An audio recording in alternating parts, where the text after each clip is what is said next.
Сонымен қаржы нарығын реттеу агенттігінің айтуы бойынша біздің елімізде тағы да 2 микрокредиттік қаржы ұйымы өзінің лицензиясынан айырылған екен.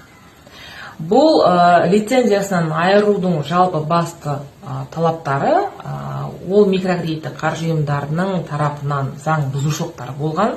Айта кететін болсақ, несие шартында көрсетілген жаңағы ГСВ дейміз, вознагражденияның мөлшері өте үлкен болған, яғни заңға сәйкес болмаған. Сондай-ақ микрокредиттік қаржы ұйымдарында алаяқтық жаңағыдай схемалар былайша айтқанда анықталған. Сондықтан да егер де сізде осы микрокредиттік қаржы ұйымдарында несие шарты болатын болса, міндетті түрде оларды алып тексеріп қарап шығыңыз.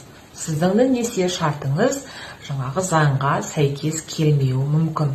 Мұндай жағдайда егер де сіздің несие шартыңыз заңға сәйкес келмейтін болса, онда мұндай жағдайда сот арқылы мұндай несие шартын жарамсыз деп танып, сіздің төлеген суммаларыңыздың барлығын есептеп, жаңағы қанша қарызсыз, сол төлеген суммалардың барлығын есептеп, қарыз суммаңызды нөлге шығаруы мүмкін.